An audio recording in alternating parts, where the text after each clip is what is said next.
Pak Jokowi. Pak, kemarin siang Pak, terkait Pak Nadiem Makarim di pembelaan kemarin beberapa kali menyebut nama Pak Jokowi, seperti apa? Ya, yang saya tahu Pak Menteri Nadiem Makarim kurang baik. Artinya dalam pembelaan kemarin juga berterima kasih kepada Pak Jokowi dan Presiden yang lainnya.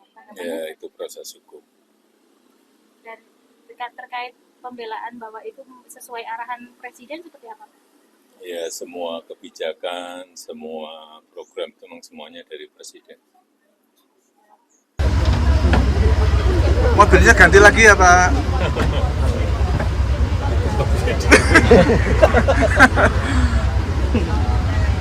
Enak mana Pak sama yang lama Pak?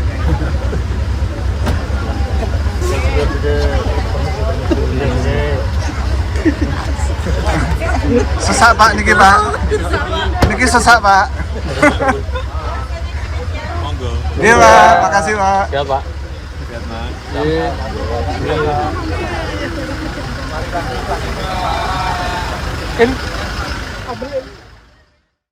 Dan itulah ironi terbesar daripada kasus ini. Ironi terbesarnya itu adalah saya berjuang melawan korupsi selama 5 tahun menjadi menteri, dan sekarang saya di sini dikorbankan sebagai orang yang dituduh korupsi. Sungguh begitu miris untuk saya. Assalamualaikum warahmatullahi wabarakatuh.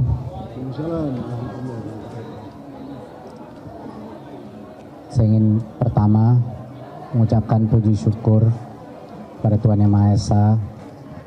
Saya ingin bersyukur kepada Allah telah memberikan saya kesempatan bukan hanya untuk menyuarakan kebenaran, tapi untuk mengeluarkan seluruh isi hati saya yang sampai saat ini saya belum bisa keluarkan. Kami baru saja selesai membacakan pledoi pribadi, pledoi penasehat hukum, di mana detail itu akan dirincikan. Pembelaan terhadap kasus saya itu belum terjadi. Setelah ISOMA ini baru akan kita masuk kepada detailnya.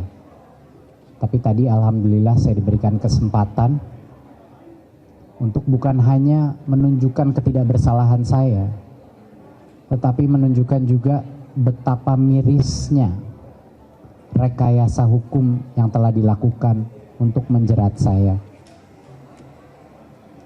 Untuk menunjukkan sebenarnya betapa mudahnya mematahkan berbagai tuduhan. Tetapi karena begitu banyak narasi sesat yang dikeluarkan di awal kasus saya, kami harus dengan susah payah membalikkan semua narasi-narasi fitnah tersebut. Tapi Tuhan tidak diam saja. Saya belum pernah melihat ada kasus di mana setiap sidangnya itu ditonton jutaan orang, diikuti fakta-fakta persidangan, didalami, dianalisa secara seksama, dan untuk itu saya ingin mengucapkan rasa syukur saya yang luar biasa kepada masyarakat Indonesia yang telah mengikuti sidang ini dan tidak mau saja menerima mentah-mentah narasi yang di luar, tetapi langsung melihat bukti, langsung melihat fakta dan kebenaran. Saya mau menceritakan kenapa saya memakai jaket ini. Tadi Mulyono, di mana Mulyono? Ada di situ. Pak Mulyono, Gojek nomor 1 di Gojek, melepaskan jaketnya dan memberikannya kepada saya. Dan ini merupakan suatu kebahagiaan besar bahwa saya bisa berkumpul dengan teman-teman saya berjaket hijau. Mereka lah yang percaya sama saya sebelum ada siapapun lain yang percaya sama saya. Ini teman-teman jaket hijau ini. Dan saya juga ingin mengucapkan betapa besarnya peran guru, bahkan tanpa harus masuk ruang sidang. Puluhan ribu komen guru yang semuanya menyuarakan kami menggunakan Chromebook, sampai saat ini TKA masih digunakan, sangat bermanfaat, masih awet, kami menggunakannya. Itu luar biasa dampaknya terhadap membantah narasi bahwa Chromebook itu tidak bermanfaat. Jadi terima kasih yang luar biasa kepada para guru.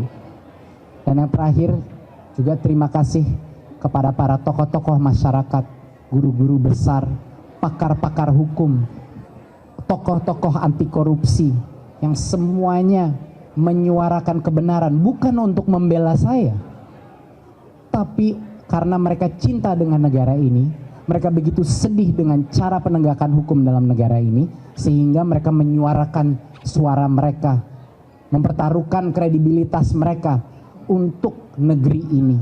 Dan itu membutuhkan keberanian. Jadi saya mengucapkan terima kasih yang sebesar-besarnya kepada mereka. Saya rasa cukup dari saya, sekian.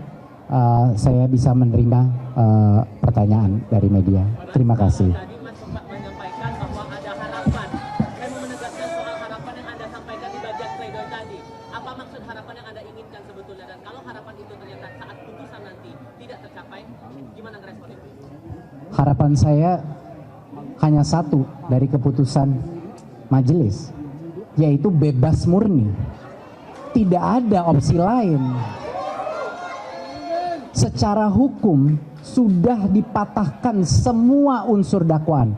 Dan bagi masyarakat yang mungkin belum mendalami hukum korupsi, satu saja dari 4 unsur korupsi itu tidak terpenuhi, wajib bebas murni. Ini 4-empatnya unsur korupsinya patah, tidak terbukti. Jadi kalau saya ditanya apa yang saya harapkan, ya tentunya sama tim penasehat hukum saya. Bebas murni, tidak ada opsi lain. Hidup Nadiem! Allahu Akbar! Mas Nadiem, tadi disebutkan soal gesekan terhadap, dari Mas Nadiem, sebenarnya gesekan terhadap siapa dan siapa yang pihak yang tersinggung yang Mas Nadiem singgung dalam pledoi? Iya, jadi seperti yang saya sudah pernah sampaikan sebelumnya, sebagai menteri saya melakukan berbagai macam hal, terutama dalam tata kelola administrasi pendidikan. Saya bukan hanya digitalisasi, tapi kebijakannya juga banyak yang menutup celah-celah korupsi di dalam kementerian. Nah, kenyataannya, waktu saya menteri saya pun tahu bahwa banyak sekali pihak-pihak yang sangat kuat di dalam yang tidak menginginkan itu terjadi. Tetapi saya tidak mengantisipasi bahwa gesekan itu bisa menjadi dendam besar. Dan dari dendam besar itu, mungkin sebagian dari itu adalah mengapa kasus ini menjerat saya, kenapa kasus ini direkayasa sehingga menjerat saya. Saya rasa itu adalah bagian dari alasan kenapa saya di dalam situasi seperti ini. Dan itulah ironi terbesar daripada kasus ini. Ironi terbesarnya itu adalah saya berjuang melawan korupsi selama 5 tahun menjadi menteri, dan sekarang saya di sini dikorbankan sebagai orang yang dituduh korupsi. Sungguh begitu miris untuk saya. Gak sempet baca? Dengerin aja, klik icon text to speech di okezone.com.